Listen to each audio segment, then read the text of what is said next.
Hello everyone and welcome back to Ethics. I am Connor Bromley. I'm joined today by Taff, all ending, my favourite Sunderland YouTube person. Maybe. Thank you very much. Up there. I don't know. Drinking a tribute pale ale. As he was yet last night when we recorded the other video. No, it's the same Wearing pint. the same This shirts. pint is going to last all week.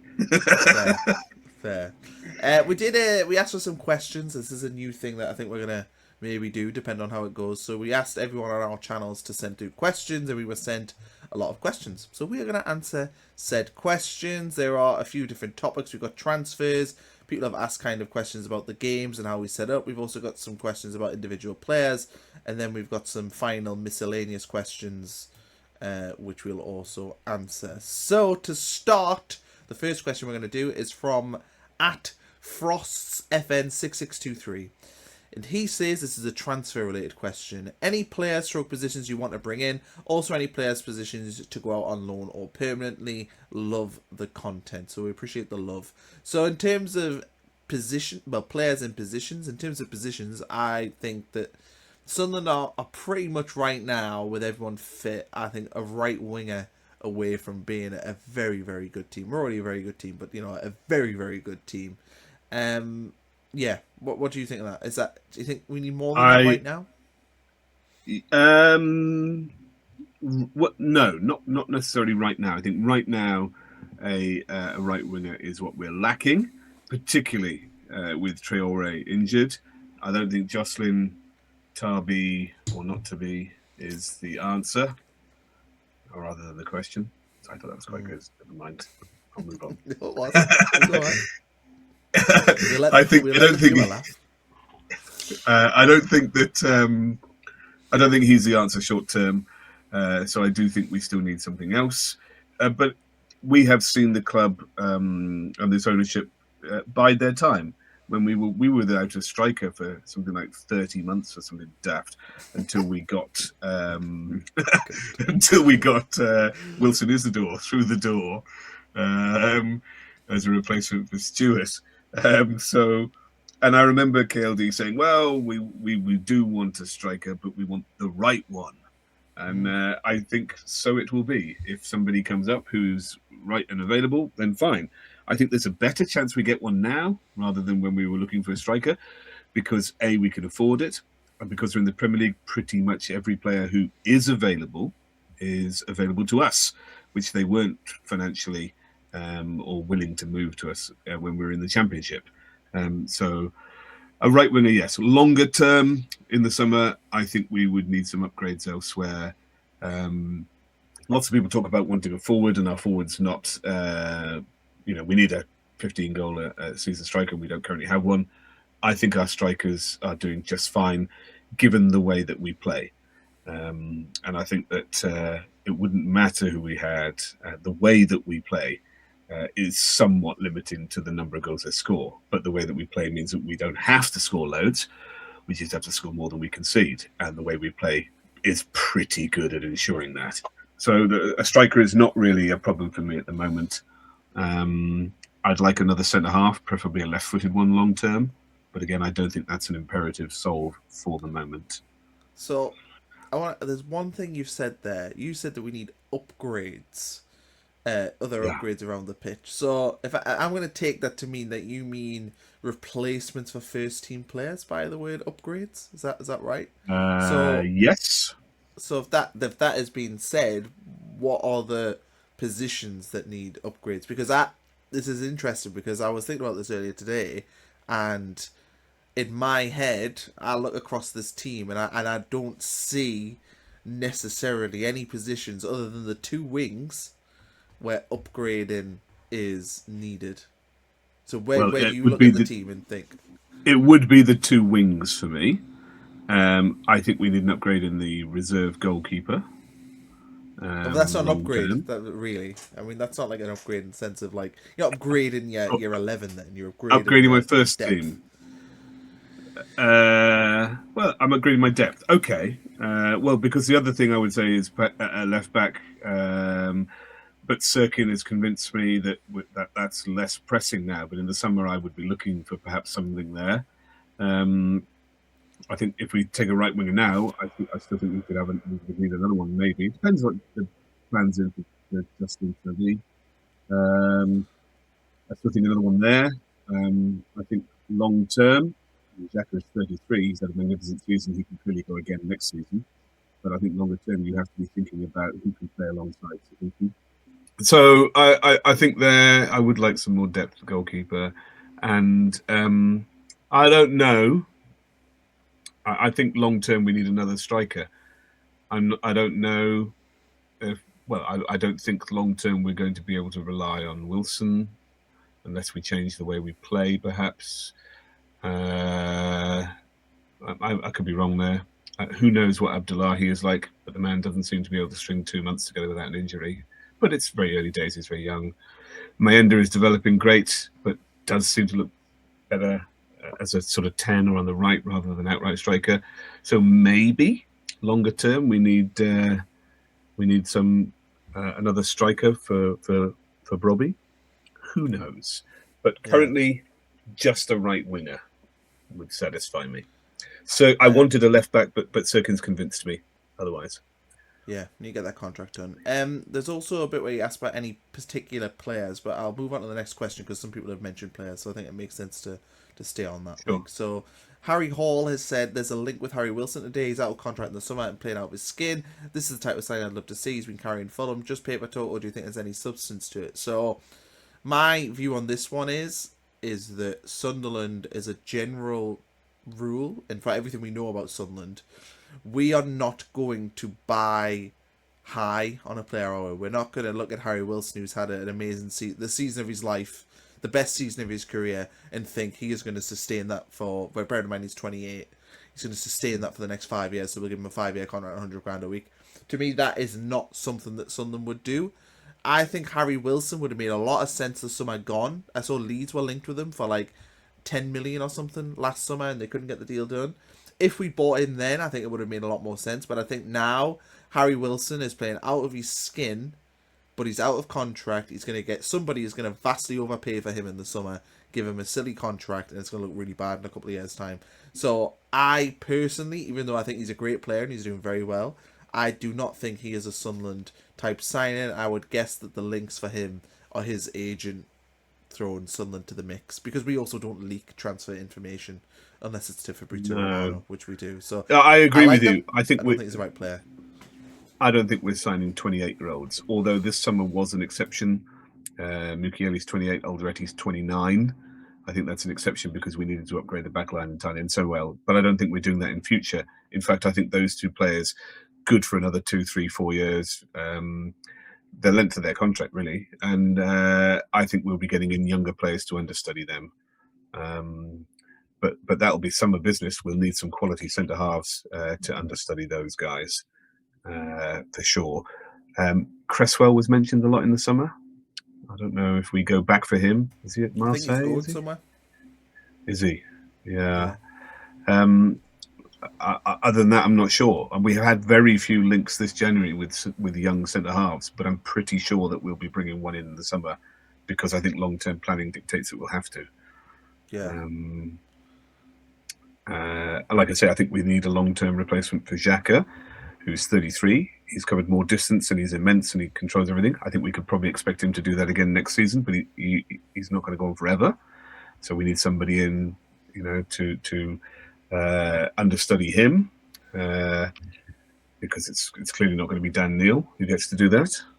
So I think there are requirements, and then I think, again on the wings, but a position that perhaps isn't talked about is Lefay, because he hasn't necessarily nailed down a position, but he is our most creative, most skillful player. And having another player like that, I think the reason it doesn't get talked about is probably because people hope that we can add someone of his creativity and skill on the flank. I mean, that would be 2 birds, 1 stone lark. And I think that's the hope. I know that there's been a lot of chatter about Ruben Vargas. Some people thinking that he was photographed at the stadium from Sevilla. He's predominantly a left winger, though. I think that would be a surprise if we signed another left winger. Yeah, but actually, that has not hampered us signing people that we want long term in the past at all. We've signed people who have minor injuries. Isn't because Torby injured, to be fair? yeah, he was when he arrived, and I don't think he's the only one that we've done that to as well. I think Abdullahi was injured when we signed him, or immediately after. Yeah. But I think the club has really clear focus and vision about who they want, and when they identify their targets, whether they're going to be injured for 2 months or 3 months, I think they look at that and say that is insignificant in a 4-year contract. So, if anything, I'll knock 200 grand off, and it's better for us. So I do kind of like that approach. Because I think it's the right approach. You get the right player, and if they're injured for 3 months or 4 months, then fine. I mean, Brobby came and wasn't really fit, was he? So it's been worth the wait, and he keeps getting better. True. Same for Timothy Pembele when he signed; he was injured. So, and he had a crack. If any man was not worth the wait, it's him. Although I can think of one person who's worth less of a wait than Timothy Pembele. Has Pembele gone on a permanent? No, he's loaned again, isn't he? They still got him for another 18 months. Well, the problem is that all these players that we've had have got Premier League rises in their contracts. So all of these players have all got stupid contracts who are like in the fringes. Yeah. So I think Pembele's here for another 18 months, 2 years. I think Alshish is actually here for another 2.5, and he's not pulling up trees at Aberdeen. And I did notice. I did notice the forgotten man assisted a goal at the weekend. I'm talking about the youth club World Cup winning. I can't remember his name now. Thank the Lord. Hamir. The forgotten man. Okay. The forgotten man whose name you can't remember. Well, I'm trying to blot it out from the sky.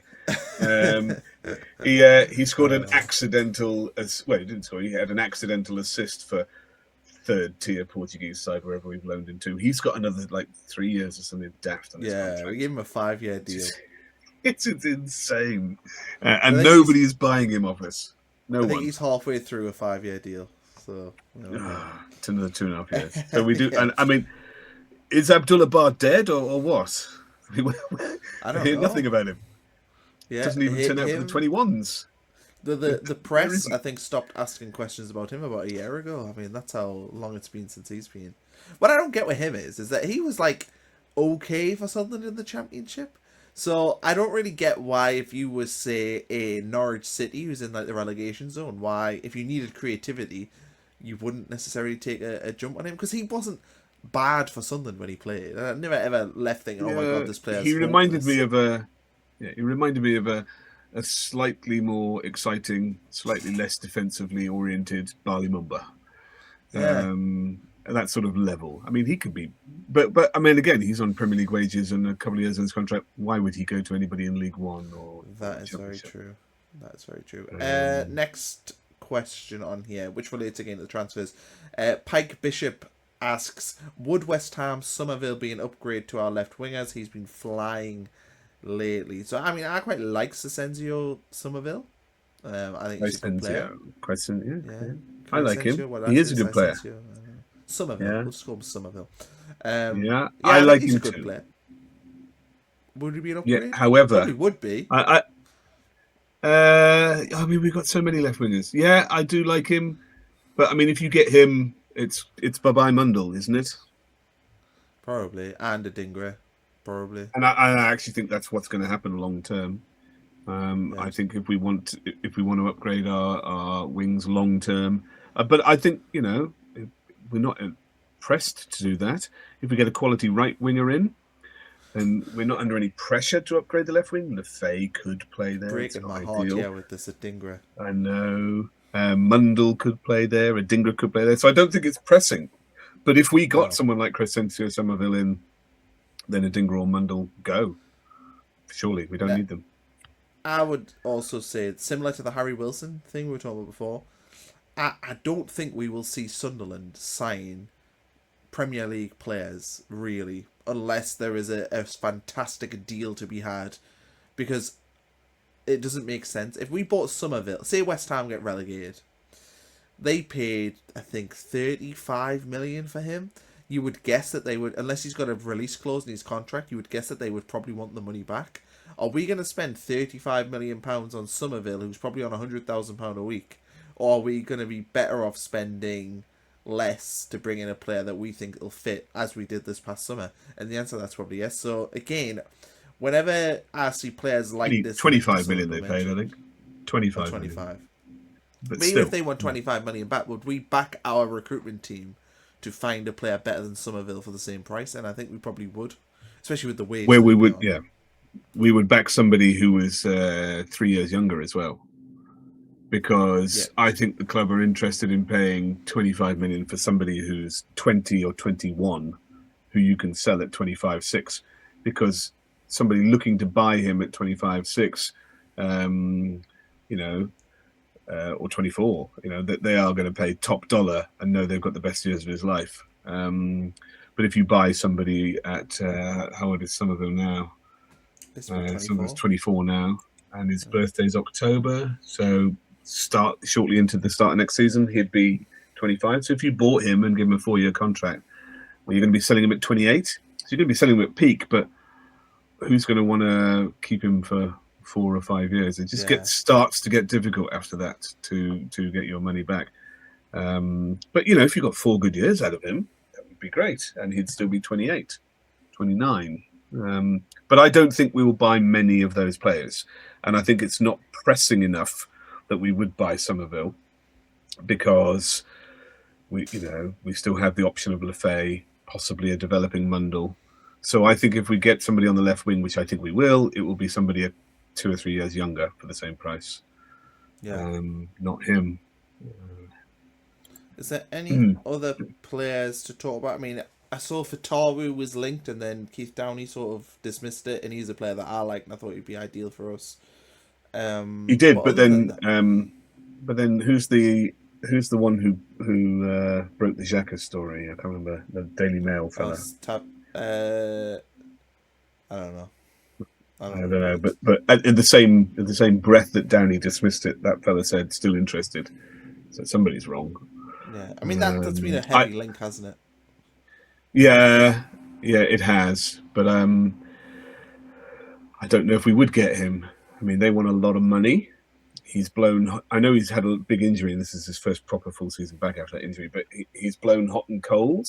I think a bigger problem for Sunderland is, given that it looks certain Dan Neil will leave, and there's no guarantee that Sirkin will sign another contract and stay, I think a bigger problem with Sunderland is the requirement for homegrown English players in our team next season, because if we can't have an entire squad of foreign players. I hope we got that's. I'm gonna quickly load up the old Wikipedia and look to see. So I mean, and that has always been a problem. Will it mean that we have to? Will it mean that we have to sell? Will it mean that we have to sign overpriced English players in the Premier League? At the minute, so if we were to go through the squad, we'll do this quickly. So Sirkin obviously is, depending on if we keep him. Ballard is classed as British homegrown player. Well, obviously because he is. After him, you've got Rigg, O'Neill, Mundle. We've got Simon Moore. That's 5. Trai Hume be 6. Hjelde would be 1, so that's 7. Elise is Hjelde homegrown? Does he qualify as homegrown, Hjelde? Not Norwegian. Because I think he came through the. If he was at Leeds before the age of 18, because he was at Celtic before then. So he's been at Celtic since 2019. So he would. Leo Hjelde would count. Hjelde. So we've got 6, Johnson's on loan. First team players. You have to have 8. You have to have 8. Rigg. Yeah, so Rigg would count. And then Mundle, which is probably another reason to keep him. But that's it. But then there's other rules, isn't there? Because anyone under the age of 21, you don't have to register. That's right. So you can. Yeah. You can find. But we do have to maintain that crop of 8. So it wouldn't surprise me if we do end up trying to sign somebody young and English. But we've tended, when we've been linked with players. So Mundle we got from Standard Liège. And we were linked with Cresswell who was abroad in, I think, Marseille, although he says he's going somewhere else now. But He's not. He's at maybe it's like Nice or something. all right, yeah, okay. He's currently at Toulouse. Sorry. Toulouse, sorry. So we might look at those not those particular names, but we might look slightly cheaper there rather than buying them in our own division, because English players in the Premier League are overpriced precisely for the reason that teams have to have them. So I don't know. Would Tutierov count if you put him in the squad? Probably. Yeah, I think so. And he did score at the weekend. I don't know if we've got anyone else like pushing from the academy either. I don't know if there's anyone that's like close, but no. But you can have a squad of 25, and 8 have to be homegrown. But you can leave spaces for them, so you can have 23 players. Yeah. Anyway, as an aside from that, talking about Leo Hiel, there's a question here. There's been no outgoing chat on Leo Hiel, but I don't see any plays from our team. What do you both think? Also, who else do you think should be sold or go out on loan this window? So, Hielde, I imagine, if he is happy to stick around and just be a cheerleader, I presume. He seems to be a well-liked player who people get along with. Yeah. He's happy doing that. I don't know how long you're happy doing that for. But... yeah, I mean, at some point he needs to get another contract, and it's unlikely to be with us. So you also then have to be playing to get attention for a contract. Otherwise, you can just slip out of things very easily and end up nowhere. Probably also got that massive pay rise as of all of our players who were here last season. So his contract goes into 2028. So he's not going anywhere in a rush. Yeah, and he's probably went from being on, say, like $8,000 a week to like 15. So he's not going to get that anywhere else, is he? He's not going anywhere. And have we haven't lost any value on the 2 million we laid out for him, even if we kept him for another 18 months. So there's no rush there. Who else should be sold or go out on loan this window? I don't think. I mean, I'd be even tempted to not sell Dan Neil. Like, what's the value you're going to get for Dan Neil right now? Is it not worth having him there in case there is an injury? Not with Diarra coming back to fitness. No, I don't think so. No? No, I don't think so. Diarra and Rigg, who currently don't play, and will both be fit and available. And you saw that when we played away to Man City, Luke 09 was preferred as a substitute to Dan Neil. So, yeah, no. I mean, there was the option there, I think, to put Lefay on the left and Dan Neil in the middle, and instead, they put Hume at left back. They put Hume in the left, and Luke 09 came on. And Detroit played centre mid over him. So yeah, there's Detroit as well. So I think Dan Neil is just never getting a look in. Yeah. The best thing for him would be if the club were, if the club are just decent about things, they could say, all right, look, if there's an offer and you want to go, then we won't stop you. Yeah. In terms of other players sold or loaned out, I mean, the ones that would be sold would just be the ones that are right on the fringes. People like Adji say if he wants to go. Obviously, Paveda you want to get rid of. If Hielda wants to go. He's not going anywhere, is he? Yeah, that's true. But I don't think any first team players would leave.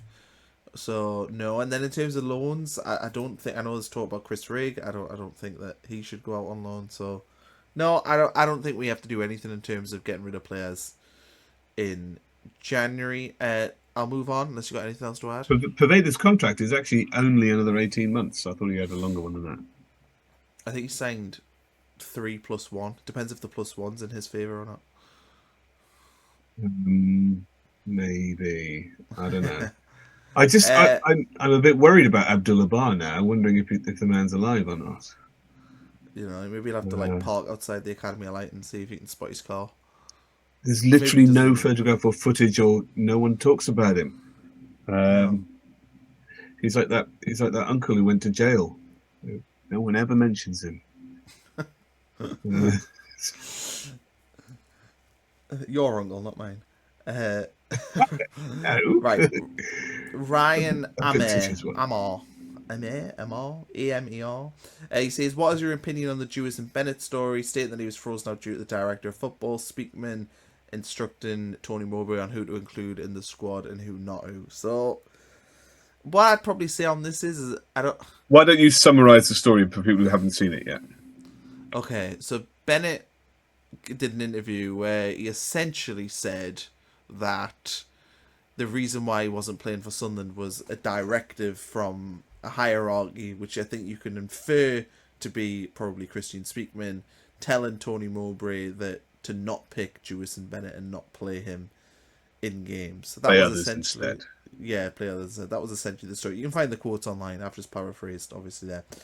And what I would probably say about this story is it suits Jewison Bennett quite a bit to have this story out there. I think Sunderland in that season, the 23-24 season, which is the one he's talking about here, I think Sunderland did after that season completely change how they operated. I'm aware that under Speakman, he had like age categories, so he had essentially young players, middle-aged, and then I can't really call them, but he had different nicknames for these categories. Essentially, you were only allowed to have like 2 or 3 veteran players over the age of 33. But so I do think that after that season and the disaster of it with Michael Beale and Mowbray and Mike Dodds and all that, I think they did change the way they operated with Reggie Slibreese coming in. I don't think there's any doubt about that. Do I think that Christian Speakman was picking the team? Instructing Tony Mowbray? I don't think Tony Mowbray would necessarily sort of stand for that. And I also don't know what we would have achieved if Tony Mowbray wanted to use Jewison Bennett to tell Tony Mowbray not to use him. But I don't know why we would do that. So because he's a young player, I don't get it. So I mean, my view is it's a story that suits Jewison Bennett. I would say is my view. Do you think there was a requirement to play Joe Bellingham for a certain number of games? I would say so. Right. So if that is already established, do you think that must exist for some others or not, or just him? I think when we were signing players in the Championship to get players like, say, him and Clark and Bellingham, Roberts. Yeah, I think you have to. I think you have to make them sort of things, but I don't think that's uncommon. I think that's something that happens at that level. I remember when a journalist I know who covered Sunderland Newcastle was telling us about when Newcastle loaned Marlon Harewood in the Championship about 20 years ago, and they were contractually obliged to play him in every single game that they had him on loan, as long as he was fit. Yeah. So I think though that it's possible that these things exist, but I don't think Christian Speakman is banging on Tony Mowbray's door on a Friday afternoon saying you better not include that Jewison Bennett in the team, because I don't really know what that would achieve considering Jewison Bennett is a Sunderland asset. He's also never used after this point by other managers. I mean, why would we buy him the year before to then be like, no, we can't use that player? That doesn't make any sense to me. No, and I don't think that this is Tony Mowbray's style either, but there's the possibility that the manager, who has to look after relations of players, say, oh, do you know what? I've got to play certain players and that's not you. It could be phrased a different way. You can't know how it's said because, it could be say, well, look, there are some players I've got to play. You're not one of them, and trying to fit you in. That could be plausibly said, and then Bennett could understand it in the way he's said, "Oh, well, I'm not allowed to play." Yeah. So it's really hard to know precisely what has been said, and I have no idea. I don't think managers do this, but it's a possibility that you, as the manager, have to keep everybody on side. Sometimes it suits you to lay off the blame for some decisions, particularly if they're minor ones elsewhere. But I don't think that really happens, but I suppose it's a possibility. But I mean, I think you're right. I think it suits Jewison Bennett. I don't think he was good enough. And this is just a pirouette too many for him. He loves a pirouette. Right, we'll move on. We've got some questions now kind of about the general game. So there's a couple here about Trai Hume. So one is Taff, can you from Chris 95V9Y. Taff, can you explain in detail the back 5 to back 4 we seem to shift between in games and the role Trai plays in this? Seems it's a really fluid role, but I'm not sure what triggers our change in formation during games. And then the next question from Andy Ross 1979. Do you think it's viable to continue to play Hume as a winger? I love him as a right back, but think we need more of an attacking threat from our wingers to beat better teams than Palace, who are in complete disarray. So 2 sort of Trai Hume questions there, so go on. Away you go. We spoke a bit about this because it's difficult to judge. I mean, the audience is eclectic, so some people will understand some of the conversation and some won't. But I will first of all just direct you to a video that I did at the start of last season when Régis Lebris first took over as manager. I was really keen to find out how he plays. So I did this video, which doesn't want to load for me now, but I'll get it. It's going to make me watch it anyway, but that's why. You can't hear that, can you? No, I cannot. No, I haven't shared it. I'm going to share the screen and we'll be able to see it. Place. There. So I just want to point people towards this video here. I think it does a really good job of explaining this. Oh, okay. Wait a second. Go on. Okay, go on. You're ready. Okay. I am ready, but no, you're not ready. You just deleted it. I know, that's because I remembered to do. Yeah, the audio sharing button is on. That's fine. I want to be able to. Yeah. Oh, there it is. Switch the audio sharing button on. There we go. Now we're good. Okay, so I just want to point you to this video, which is it's on my channel. You have to go back about 18 months. This is a pre-season game in Portugal against Nottingham Forest last season, and there's a bit in here which is about 2 minutes in. I think that you can all hear this. Let me explain. It is traditional for a football pitch to be split into thirds like this, to make it easier to communicate ideas to teams and initiate actions from them. So if Sunderland are defending at this end of the pitch, then we talk of the pitch in terms of the defensive third. Then moving up the mid-third and the attacking or final third at the other end. The defensive and attacking thirds are also often called the low and high areas of the pitch. And playing out from the back to attack is often referred to as playing through the thirds. What we learned against Forest is how Régis plans to play in each of these thirds. When in our defensive third, Sunderland sat deep with 2 defensive lines very close together and 10 men behind the ball. This makes it very difficult for the opposition to play in the small space.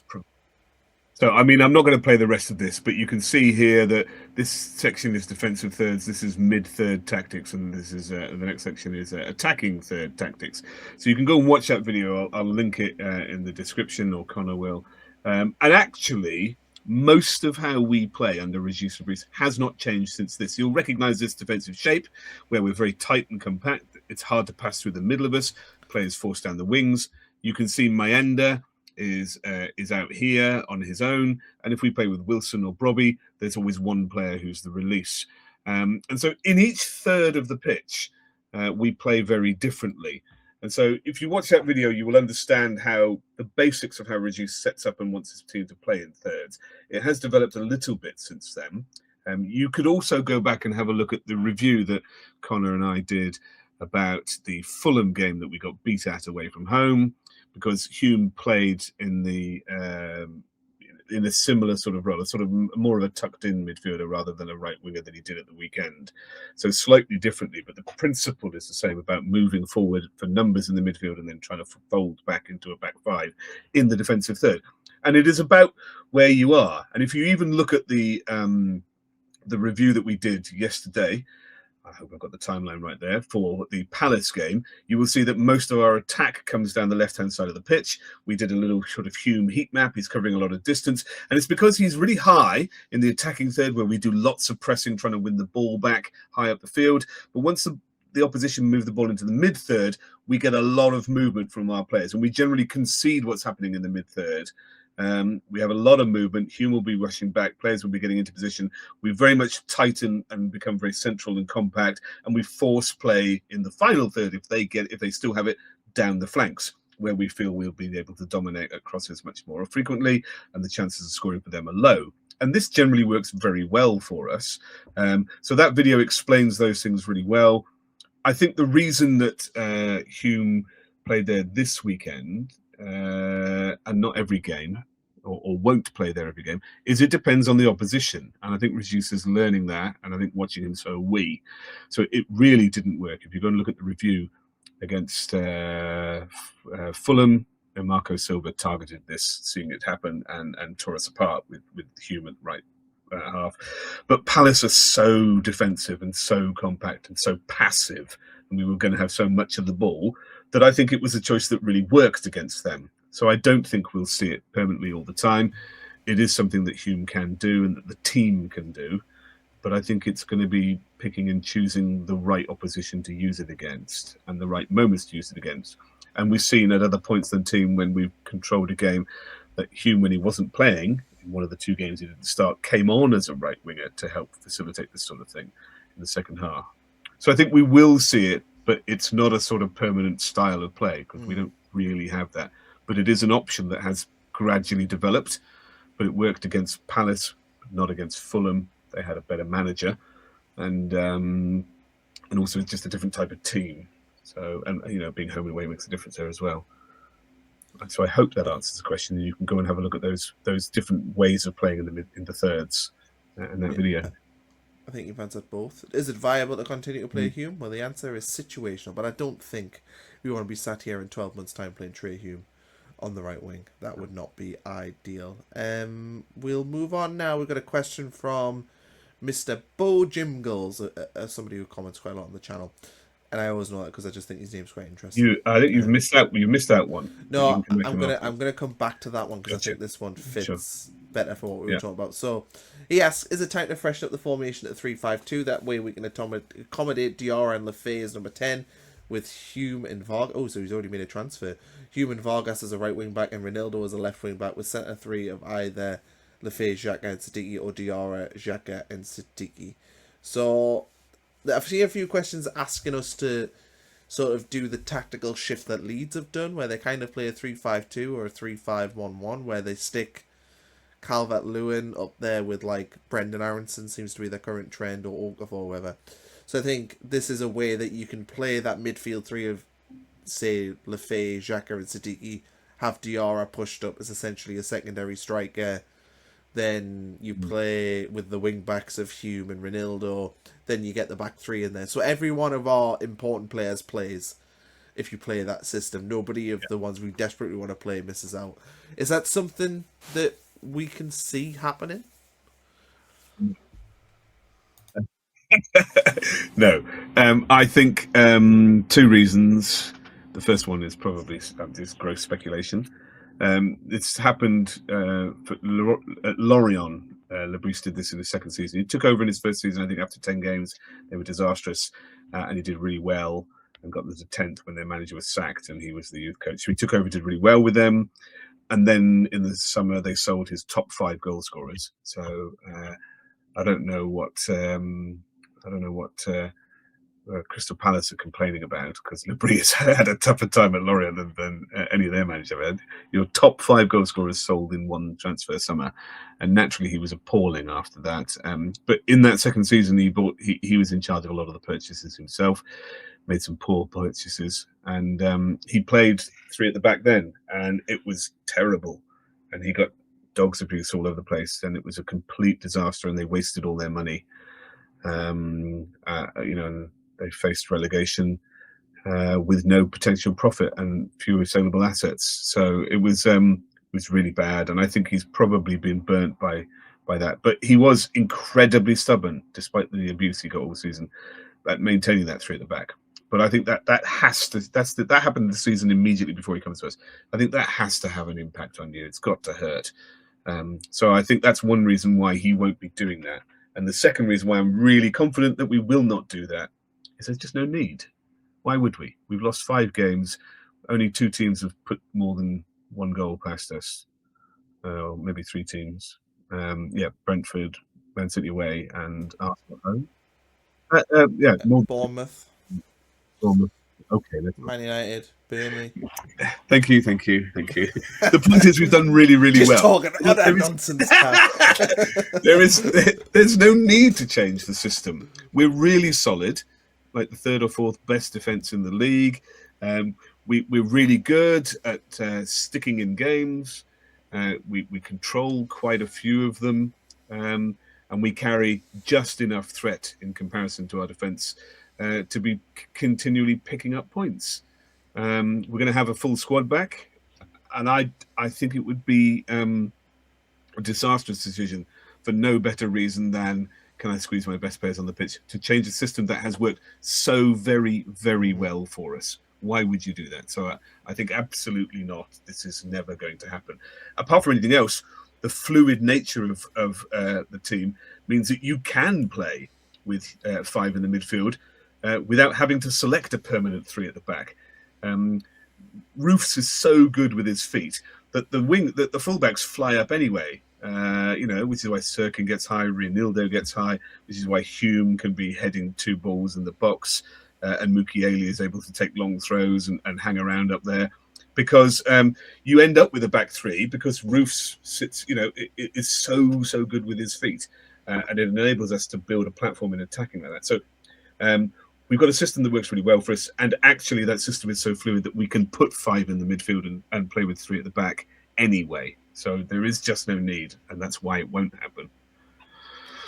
We've got a question from @TeamBravo. Reinildo didn't really get any love of any content creators. Where I was sitting, he was clinical, and personally I thought he was man of the match. I did feel like the atmosphere in the stadium was kind of timid. So it's not really a question, but more a comment. On the first part, Reinildo, I don't think he got any love, probably because none of the notable moments of the game really happened through him, but I thought he was very good. He played very, very well, and I wouldn't have anything bad said against him, but I don't think he did anything more than what I normally expect from Reinildo. He set a high standard. That was going to be my question to you, in that is he suffering from the fact that he's been so good that expectations are so high that he has another great game? It's that. Probably. Is that the problem? I think he's just set a very good standard, and it's why sometimes you might miss the centre-backs when you're analysing a game, because they do it every week, whereas it's more noticeable that, say, I don't know, if Enzo Lafay has a good game, it probably means he's scored or got an assist. It's far more noticeable, but I thought Reinildo was good. I thought he was good. Yeah, very good. I think it is the nature of the job. I think defenders and sort of defensive midfielders, they get noticed when they make a terrible mistake, and they don't get noticed for playing well in the entire rest of the game. Yeah. But he was really good. I thought he was really good. Maybe he doesn't get a mention because actually people were pleasantly surprised with Sirkin, who improved with each game he played, and we're now kind of sitting there thinking, Reinildo is. I'm not so anxious about him, doing something stupid or getting injured, because actually Sirkin will probably be all right for the rest of the season and probably get better. True. And maybe it's a case of just that. I think he did play really well, because he picked up a lot of balls. I can't think, although it was a very passive side we're playing against, I can't think of anybody who beat him and got round the back. I don't think so. No, he played. So maybe he does deserve more praise. So he's also said the atmosphere was kind of timid. I think that kind of happens though. That there's some games where the atmosphere is like bouncing, and then there's other games where the nature of the way the game's played and the opposition, whether it's a night game or an earlier game, I think can make a difference. I mean, I didn't think the atmosphere was as good as it's been this season at times, but I didn't think it was. Well, we had 60% of possession, and we are not notably great at breaking down teams in a low block, which Palace were happy to sit in, pump it long, and take the break. So I think there's probably a lot of play, particularly in the second half there, where we have a lot of ball, don't do anything with it. I mean, I'd have to wonder what it's like for Xhaka, who eternally, whenever he gets the ball anywhere within 20 yards from goal, the entire stadium shouts, "Shoot!" at him, and he never does, showing some restraint. Do you shout "shoot" at him? No. Okay. No, I don't. That's not me. But I think that expression from the ground I think is slightly telling in that, we keep a lot of the ball, and we don't just throw it away easily and take chances. I don't know how worthwhile that is, but I guess if the opposition don't have it, they can't score with it, and 1 point's better than none. Got another question saying from Bo Jim Girls, do we need an attacking coach? No, I don't think our coaching setup is a problem. I don't know if do you have like a set attacking coach in this day and age? It's not kind of like a fluid system, but no, I don't think that our goal scoring issues to me are personnel related. Well, they might be, but it's going to be an interesting question next season, given how well we've done. If we get some decent investment, a couple of quality players, you do think, well, okay, Regis, you can't play so defensively again next season. You're probably going to have to develop that a little. And I think the question is not necessarily about an attacking coach, but I think it does reflect what everybody sees, in that we all agree that we're going to have more creativity next season. I think we're good for that this season, but we cannot play like this eternally for 3 or 4 years. There's going to have to be some development, but we're all happy with this right now. But it's going to need more creativity, more control, more adventure, and a better quality of play to do that. But the question will be, is it about the quality of play we have to do that, or is it the nature of the coach? We'll see. Yeah, we will. We've got loads of questions still, and we've been recording for 47 minutes, so I'm so sorry. Apologies. Yeah, it's Taff's fault. He just wears on. But yeah, apologies if you're watching this a while.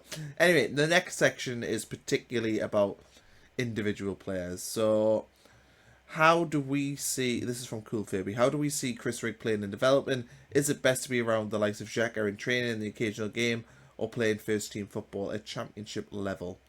And I think this is an interesting question, because I think there's sort of two schools of thought. But I think without being in the building and seeing Chris Rigg every day and seeing how much better, or if he's stalling or whatever, but the people who are there at the training ground will see his development, and they, I think, are the ones who are best placed to decide whether or not a player is better off staying and learning or going out and developing. Because I think the issue that Chris Rigg has right now as a Premier League player is that physically he is not developed enough to play at Premier League level. I don't think it's to do with his technical quality. I think we've seen at times he's done some good things. He's nearly got assists. I've never been worried about when he's got the ball at his feet in terms of him being able to pick a pass. I think he does have that. My issue with him is that he looks like he can be pushed off the ball. He looks like he's maybe a little bit weak. So would he benefit from a loan in the Championship? I don't know if the answer is that. I think the answer is to learn from the high level professionals we have at the club, to be like, right, this is the area you need to work on. This is how you do it. Watch what I do in the gym. Watch what I do in training. We know that Chris Rigg as well has been called out, hasn't he, on occasion for his level of training. We've seen that before, I think, from the manager, that his training levels have not necessarily been at the top. So I think loaning him out and letting a championship team dictate his development, I think, is not the right idea.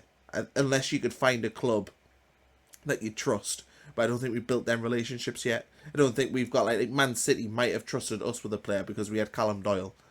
But I don't think we've been able to find that yet. So for me, I think the people in the building know, but I think Chris Rigg developing and training with the high level players is what he needs, because for him to be a Premier League player, he needs to... It's his physical for me. It's not his footballing ability. I think it's a really good question, because as you say, it's hard to know. But you would have to say that, I mean, how old is Chris Rigg now? 18? Something like 18 or 19 at most. Yeah. So you would have to say he's 19 in June. 19 in June. So he's already played let us imagine 83 career games. Well, let's imagine that he went out on loan next season as a 19-year-old. I mean, Diallo when he came to us, was certainly a better caliber of player than Chris Rigg is. Although Diallo, I think, was 21 when he came on with us. 21, 20, Yeah, and he's 21. had bad loan spell before that at Rangers and was Well, struggling so you there. do have to get lucky with the club that you go to, otherwise it's a complete waste of time for your development. So I mean, there is a certain amount of pot luck there. I mean, look at Harvey Elliott, tremendous player, and cannot get a game at Villa. What a waste of a season that has been for him, and he needs to develop. One of the best players in the England youth setup, and can't play, and that will hamper his development immensely. You'd have to think, but it's hard to know. It's hard to know what the expectations of Rigg are going to be. Not his expectations, but how good a quality player is. I don't think we've seen enough of him to know how he is developing this season. So it's really hard. But you would have to think about the luck required for things to work out, like they do for Diallo. Because that's quite rare that something works out so spectacularly well like that for a lone player, I think. So I think, I don't know what would be gained by sending him out. You'd have to be extraordinarily lucky. He's already played in the Championship. He's already shown as a 16, 17-year-old that he can cope there. Doesn't blow it away, but I'm not sure that sending him back as a 19-year-old would have any benefit. So I'd be inclined to keep him at Sunderland because then you can at least control the development, and he will get game time here and there, and who knows, where you'll be at as a 20-year-old. You could be very well embedded in the team and ready to step in to a team. Yeah. And there's going to be, in the next 2 years, there will likely be sales and spaces. And I still don't know if we're sure of his best position yet. Is he sort of an 8? Is he a 6? Is he does he prefer playing on the right?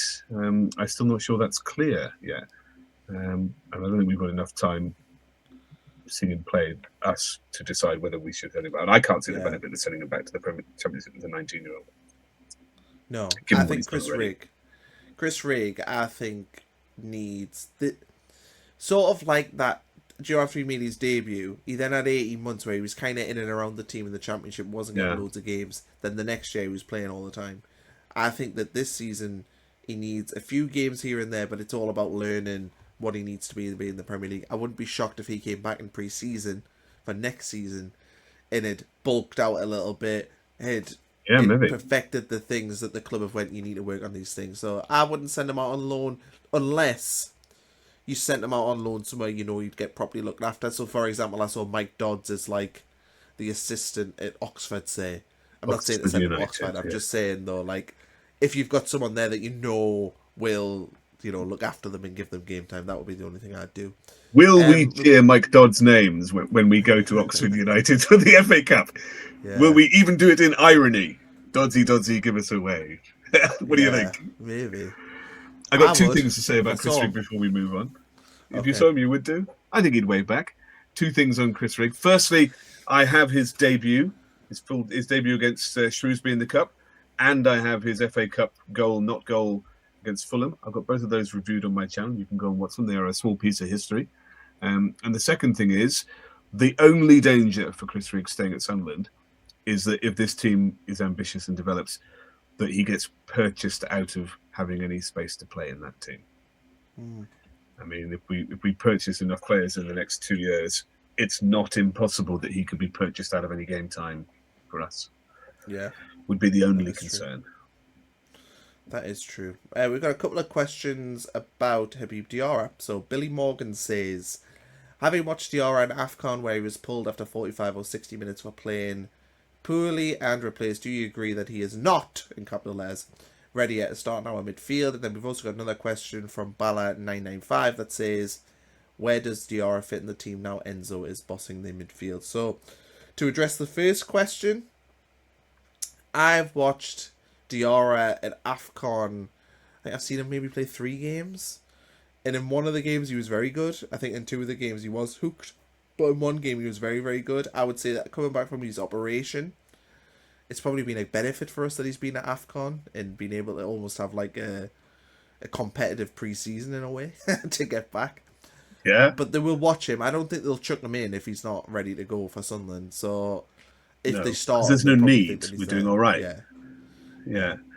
But also, I think that even if he gets hooked or he plays bad, he starts the next game, and they are a squad full of talent, Senegal, and full of sort of verve and pace and aggression, and yet he starts every game. So after that, so I think that's also very telling in that he continues to play for them. He's still very young. I think he's only 21, isn't he? Yeah, something like that. So he's very young.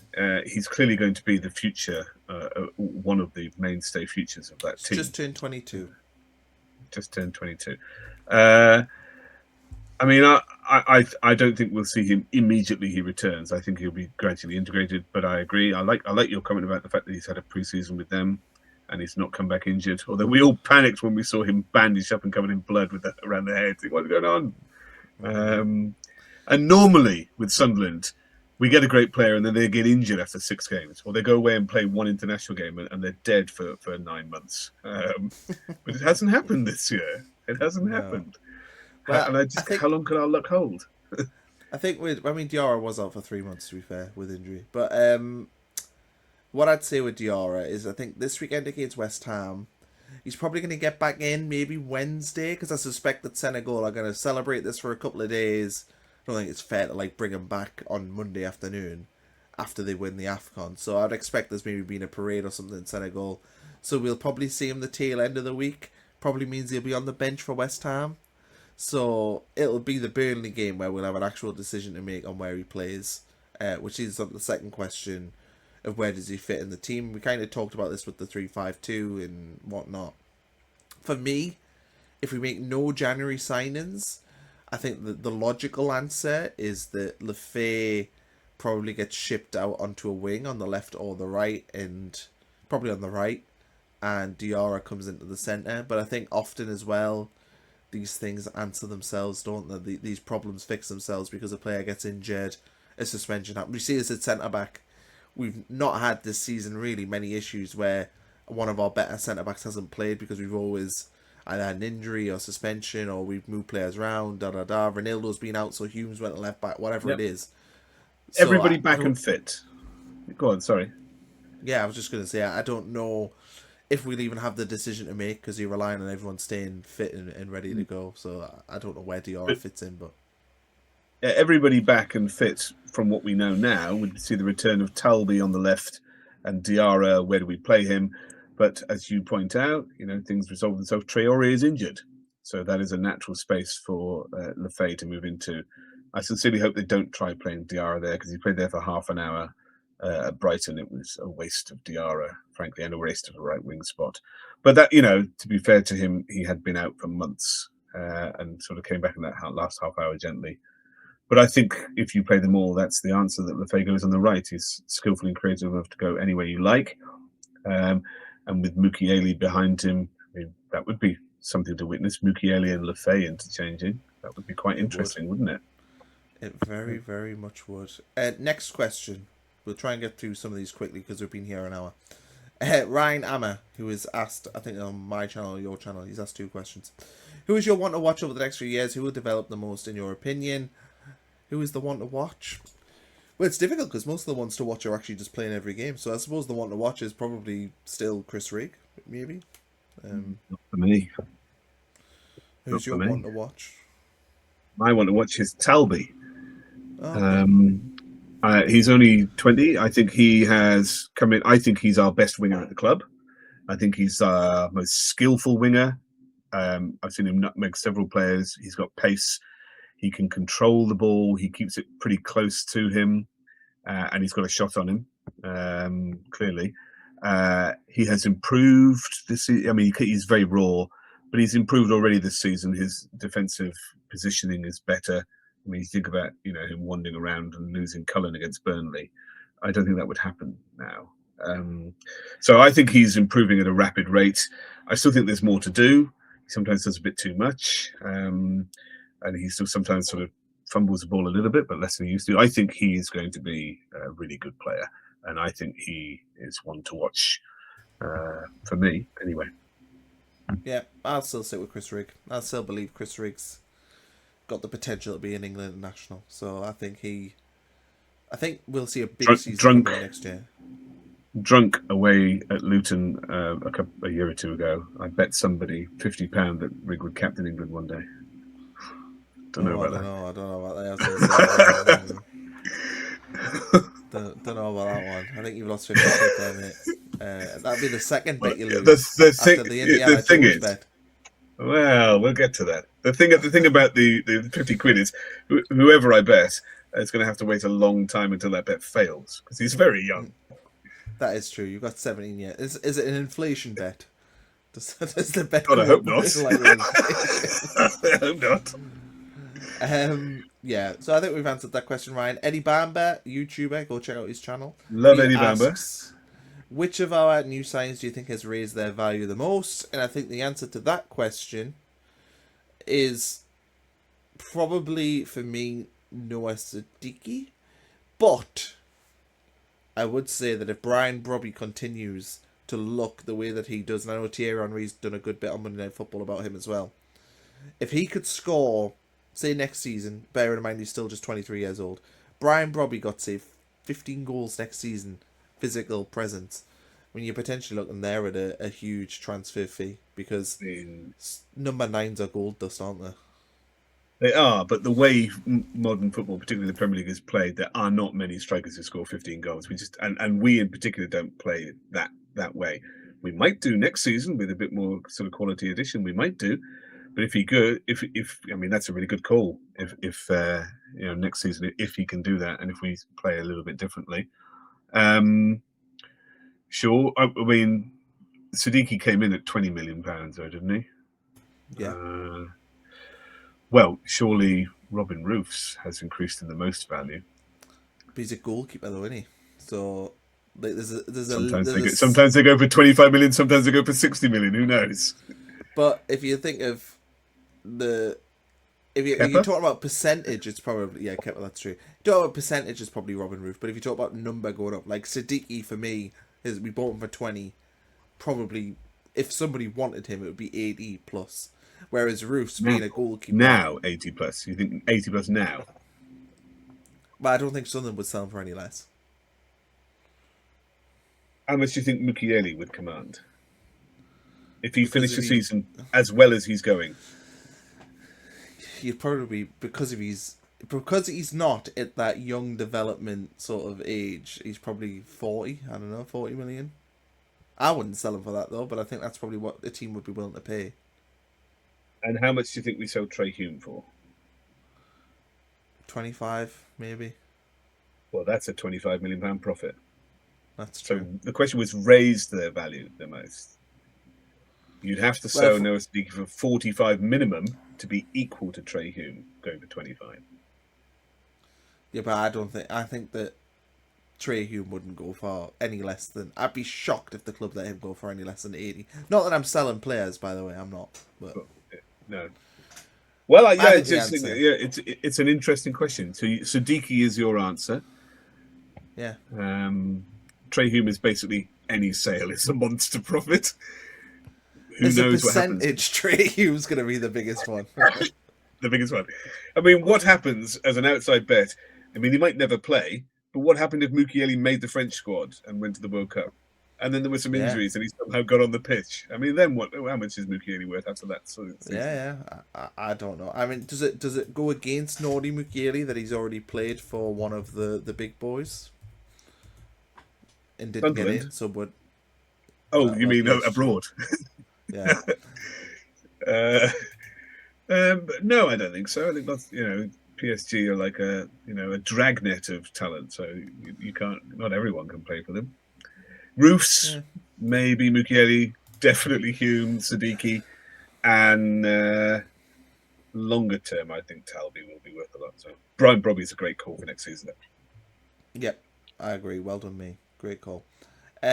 Jack Asbury says, I've got lots of questions, so I'm just going to ask them all and see how I get on. Okay, well, we're going to answer all three. Robbie has gotten better and better with each game so far this season. So do you think next season, with a big preseason behind him, he could go up another level? Well, we've You've just talked about answered that. So, And if yes. we sign a bit of quality and play a little bit more adventurously, yes.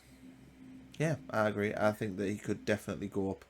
I think Brian Robbie, he's got 4 goals this season. I think, or is it 5 now? 4 or 5, something like that. 6, 7. Oh That's god, terrible. I was with my nieces yesterday and they were doing that. I still don't understand it. Anyway, yeah, Robbie, if he's a 10 goal a season striker with all the qualities he's got, you know, it's pretty good for what he is in terms of a hold-up play. So yeah, he absolutely bullied Lacroix, didn't he? It was magnificent to watch. It was old-fashioned football. I loved every minute. Destroyed his shirt as well. Yeah, it's tremendous, and claimed a foul at the same time. Tried to. Do you think Trai Hume is becoming a Lafay 2.0, as both of them are trusted by Labrise to play a variety of different roles? So he's not obviously a Lafay 2.0 in terms of they're obviously different sorts of players, but in terms of the flexibility, yes, I think that they're both trusted to have quite fluid tactical instructions. Is that fair to say? It is, but I don't know how much Labrie. I don't think Labrie would put as much faith in Hume as he does in Lafay, because he's known Lafay since he was a kid, and he's brought him to this club from somewhere else. Lafay clearly trusts him. Otherwise, it's staggering to think now that Lafay came to a championship side that had finished 16th last season. It's staggering to think that he made that move. So what an immense show of faith that was. I don't know. I mean, it would not be a surprise to see some purchases in the summer, and Hume struggle to get games, and you would then say, well, there was no loyalty ever at all there. I think that the question here is about Hume is, what are the alternatives to asking him to play these roles? And I think it's knowing whether Hume is a good enough player that he can do this, or is he actually really trusted? Because I'm not sure there are alternatives to do this role at the club in those positions. Do you think Hume's like a 12th man? Well, he does play left back, which I hate. He does play in the right midfield. You could play Trai Hume in a pinch. You can play left back, you can play centre back, you can play right back, you can play right wing back. I hesitate to say right wing, but I suppose he has played there. But he can play all them positions, probably in central midfield as well if you want them to.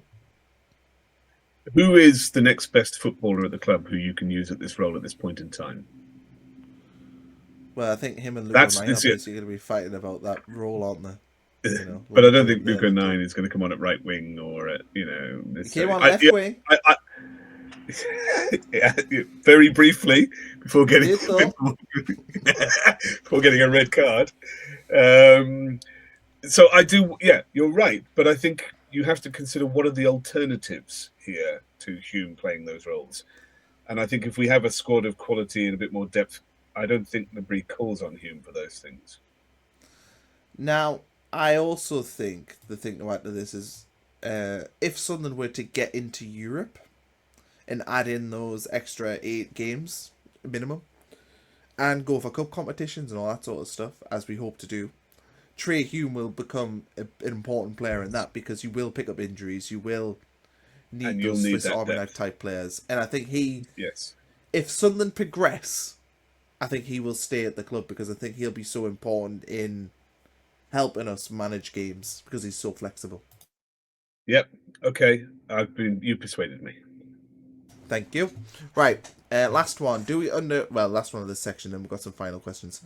Do we underrate the impact of Sunderland Till I Die has had on global recognition, as Tarby mentioned he'd watched it when he signed? I think that Sunderland Till I Die has, over time, as Sunderland have got better, has become a bit more of a marketing tool for us, hasn't it? Because I think it was embarrassing for the club when we were going through it, but I think now everyone can see what the club is now. I think we can look at Sunderland Till I Die, and it sort of shows in a lot of ways kind of the beauty of the club, even though it was quite a negative documentary. I never felt it was negative. I know it all hurt and I know it was miserable, but I don't think it was ever negative to the rest of the world. And I don't think it was bad at the time either. I think it gave Sunderland a global recognition and reach that you could not possibly have bought in a decade of mass marketing and being in the Premier League. And I think it was, even when we were miserable, and the fact that it's so rawly categorized that meant that so many people watched it. And it's still the sort of the standard marker about football documentaries. People will still say, oh, well, you know, you got to start there if you want to watch all these things. Or if you watch these things, well, yeah, but did you start there? I think it is, even when it felt miserable to us, I never thought that it was. I thought it was just the most incredible mass marketing project imaginable. There would be no way we could build that sort of global recognition ever without that documentary. You just couldn't replicate what it has done for us in our name and the recognition of us. And the fact that we're good now and that we're in the Premier League and that we have money and we got recognised for developing players, and that so many different nations have players here, and therefore people in those nations are recognising us. I think that I think that all that helps, because it's Sunderland, yeah, those were the people who did. People know us already. There are people in my group who occasionally go to games a couple of times a year. A couple of Dutch lads who started following us in League One because they had seen. They started coming to games in League One because they had seen Sunderland Till I Die. So they joined us at the nadir of our time, bizarrely, precisely because of that documentary. So I think the opposite. I don't think it's been miserable, and I don't think we may underestimate it personally ourselves because of the time it represents and but I think actually it has an immense impact on our global recognition that we couldn't possibly buy in 10 or 20 years of trying. I think as well, do you know when we sign a player, I think if the player has watched Sunderland Till I Die, I think it's a good inclination that the person loves football. And I think, and that might sound silly, but what I mean is if you sign a player and they don't know what Sunderland Till I Die is, or they've never seen it, or they're not interested in it, it suggests to me they don't have a love for the game, because everyone I know who's watched Sunderland Till I Die loves football. The students of the game, but not Sunderland fans. People I speak to who support all the clubs, who go to away games, have all watched Sunderland Till I Die. And I imagine the players that we have who've got such a love of football will have watched it probably 5 years ago, and it probably is just still stuck a chord. Because if you love football and you like to see the way football clubs work, it's the most interesting documentary of all. It's not like the Amazon ones, which are super, they're basically sports washing. They're so flowery. Yeah. Sunderland's was raw. Yeah, but you don't know how much 18, 19, 20-year-olds bother with TV like that. And it is of an age, so I don't know. And then there are those people in the world a bit like David Batty, who couldn't care less about football. Leaves immediately Benoit after the Asuakoto. But has anyone ever heard a peep out of David Batty since he retired from football? No. Nobody even knows what he's doing or where he is. And you won't see him watching this going, who is David Batty? Well, there you go. He was an England player, captain for them up the road. Leeds, yeah. But he said, "I'm not interested in football. It's my job." And he never used to go out for a meal with his teammates. He never used to go for a drink. He used to go straight home. He never moved his family up. He used to go straight home to be with his family. And said, "When I retire from football, I won't do anything with it. I'm not interested in doing anything with it." And true to his word, you have never heard from him since he quit. No. Didn't where he is. Ben White, who plays for Arsenal, isn't he quite famous for not liking football? Yeah. So you don't know. Bit of a busman's holiday for people to watch something if you're a young footballer, maybe. Right, we're in the miscellaneous questions now. So if you're stuck with us for an hour and 15 minutes, well done. We are nearly at the end. So Harry Hall asks, do you think Panenka penalties are now finished? So obviously anyone who watched the AFCON final yesterday will have seen the disaster of the Morocco penalty right at the end. And Enzo Lefebvre, lose my voice, Enzo Lefebvre's a disaster. Do you think they're done now? I don't think they are. Well, I think Enzo Lefebvre was absolutely delighted to see Diaz's penalty the other day, because no one's going to speak about him anymore, are they?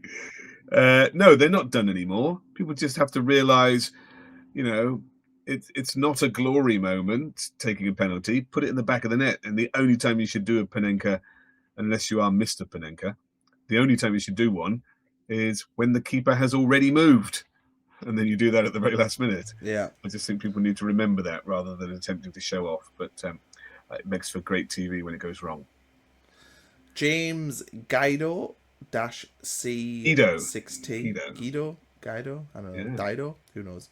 Do you and Connor spelled wrong? I am the double N, Connor. Have any favourite... That's true. Well, James will know. Any other favourite Sunderland YouTubers? I mean, I watch a lot of content on YouTube, so there probably isn't a Sunderland YouTuber I don't watch. I've watched Jam Sarni for, I don't know how long, 7 years maybe, 8 years I've been watching him. Obviously Michael Bowers, we do like the Q&A things with him. He's somebody that, I'm not saying I watch these people religiously every week, it depends on what mood I'm in and whether or not we've won a game or not. As I can see with the views on my own channel, if we win a game or not, it does fluctuate, but yeah, there's lots. I watched some Eddie Bamba the other day because he appeared on my feed. Yeah, I think I'd probably tick off most of them, to be honest. So I don't have any particular favourite one. I mean, there's lots of other YouTubers I like. I like Conor McGilligan's channel, which we talked about on here. Benjamin Bloom has been on my channel before. I quite like him. Matt SB, he's a good one as well, who does some, wide range and variety of content. Any other YouTubers I particularly watch? About football, I'm not sure, but yeah, I'm pretty much happy to watch any sort of Sunderland content when we win a game. I am as well. I first started off watching Bowers, and then the Mad Mistake, and then I started doing match reviews because we were in League One, and the only thing you could ever see about analysing a Sunderland game in that kind of way was 2 minutes at midnight on channel ITV3 or something daft. So I thought, well, there's literally nothing, and that's the only reason I started making them. But if I want it, someone else will. So I started off with those two, and then I made myself. Eddie Bamba started making videos the same time I did, and I know him, and we were kind of started off together. Some people thought we were the same person for quite a while. So I like him, and I watch his stuff and support him. Gilesy and Steve, I like watching them. And just Gilesy these days. It is, yeah. So I thought they're great fun, and I also like Jamsani. I mean, he's been around for a long time, and he's always great value. Particularly when we win, watching him dance around and struggle to contain his joy is wonderful. So I like all those people. Then there are occasionally other people that I see and pop up. So the Devon Mackham, I've seen some of his stuff occasionally. He's pretty good. So yeah, and then there's a whole host of people who come and go who are not Sunderland. So yeah, if anybody pops up, I generally watch them. And I think we're really blessed as a Sunderland fan base in that we have quite a wide variety of stuff that's produced. And all of the people who produce it, I think I've met most of them, they're all really nice and they're all really friendly and they're all very helpful. So I think we're very fortunate as a fan base to have that variety. And that, I mean, if you're, if you're the visitors fan base, their representatives are hardly glowing stuff. No, definitely not as good. I think as well, it's worth mentioning some of the podcasts. I listen obviously to the Folk, and he's obviously very, very good. Do too. Particularly his match previews is what I like from him. Away the podcast, which is formerly My Parish, obviously back in the day. I still listen to that. So yeah, there's plenty of stuff out there. Right, we've got 3 final questions, which all have a similar theme. So at No Gammons, interesting name. What formation should Labrie implement to raid the Lost Ark? Scott Anderson asks, will Connor be making any type of penance for his disgraceful, utterly disrespectful remarks about Indiana Jones? And Michael Bowers asks, Indiana Jones unknown for the rest of the season. Yep. These are all a reference to your desecration of one of the greatest movie franchises of all time in Propaganda, only last week, where you declared in all seriousness that you'd seen it recently and thought it was a terrible movie. Well, we have made a bet, haven't we? Yeah. Do you want to go through what the bet is? The bet is that normally I'm the optimistic one and Connor's a bit pessimistic. At least that's how the season began. So he put a video out earlier today about Sunderland's possibilities for Europe and the sort of teams in the cup and how it might permeate to get into Europe. And it's well worth watching. Go and watch Connor's video on Sunderland getting into Europe. Are we too optimistic? And he's looking up and being very optimistic. So I bet him.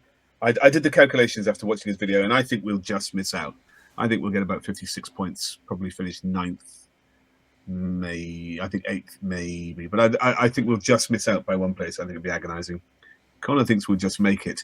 So we've made a bet in that if we get into Europe... Well, no, we'll do it the other way around, because I'm convinced I win, so I proposed it. And this is your punishment, this is your punishment for disrespecting the Indiana Jones. In that if we don't get into Europe, you have lost the bet, and you will, for an entire week of our Ethics podcasts, do each of them at a week of my choosing, probably Derby week, dressed as Indiana Jones. That's what you'll have to do as your forfeit. Now, what happens if we do qualify for Europe and you win the bet? Yeah, so I think this is far worse. So you have to go to Sunderland's first European game. Up to you, whether it's away or at home, depending on what's easier for you, dressed as Indiana Jones. I don't know why you think that's worse. You only think it's worse because you don't think it's a good film. I think it's magnificent. I love dressing up. And see, I just think that I don't know if people will get that you're like dressed as Indiana Jones, or if they just think you're quirkily dressed. They just think I'm a weirdo. Yeah. Dressed as this sort of cowboy-looking archaeologist. I mean, I want you to be punished for your Indiana Jones, but I would love to have to go to Sunderland's first European game dressed as Indiana Jones. I cannot wait. Maybe I'll watch the next Indiana Jones movies. I've only seen the first one. Well, I think all of those who complain to you would agree that the Temple of Doom is not as good as Raiders of the Lost Ark. But The Last Crusade is magnificent. Well, hang on. Let's have a look. Indiana Jones best. It's the rule of it's the rule of sequels that only Star Wars breaks. In that the even numbers are worse than the odd. Only Star Wars breaks that rule, by the way. So which are the best? And Star probably Wars a load of other things. Say again. Well, Indiana Jones. The first one is really good. The second one, Star Wars. No. Star Wars. Empire Strikes Back. So Empire Strikes Back is great. Star Wars is great. But Empire Strikes Back is great. The Ewoks are terrible.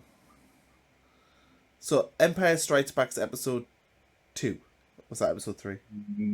No. Episode 5. Sorry, I'm off the stupid order because they did it 4, 5, 6. So New Hope's the first one. Yeah, that's pretty good, but it's a standard Journey of the Hero movie. That's technically number 4. That's number 3. So number 4 is Empire Strikes Back. No, 1, 2, 3, 4, 4. Number 3 number is 5. Revenge of the Sith. Yeah, 4. Episode 4 is New Hope, yes. Right, so you're saying that the odd numbers are good for Star Wars? Or the even numbers are good? Yeah. So you're saying episode... So you think The Phantom Menace is good? I went to the Royal Albert Hall to watch it with a live orchestra for my birthday last October, so I do. Yeah, you watch it again. When it came out, I thought... I've watched it recently. It is good. It's a good film. It's better than Attack of the Clones. No? Yeah. I think Attack of the Clones is an abomination. I think it's an absolutely honking film. Is Attack of the Clones the one where they've got that ridiculously long Parliament scene?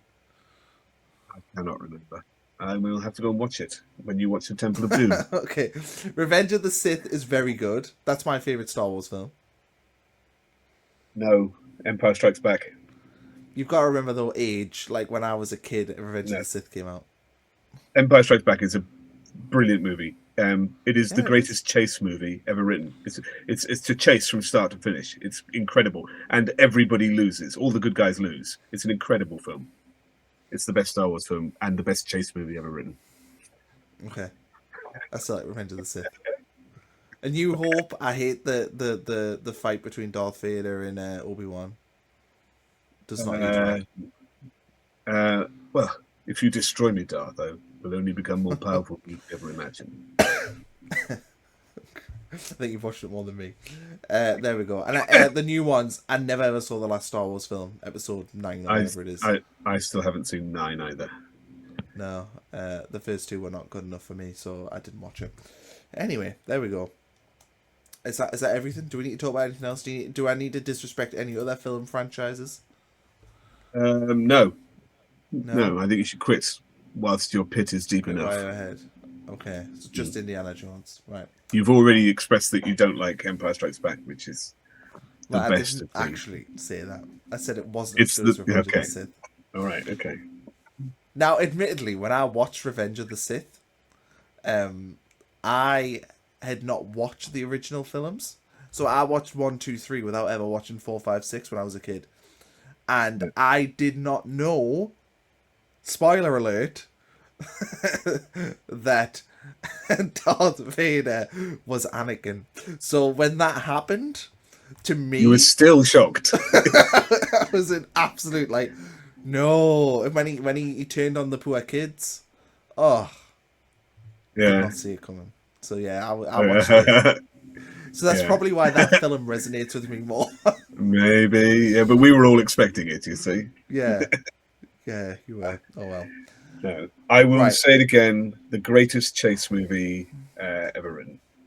Okay, we'll call that the episode of the greatest chase movie ever written. We won't do that. Right, are we all done? Anything else to add? No. Okay, well, thanks everyone for watching. We'll be back for a preview. We'll have propaganda potentially as well in the week, depending on how much content we have. And yeah, we'll see you soon for another episode.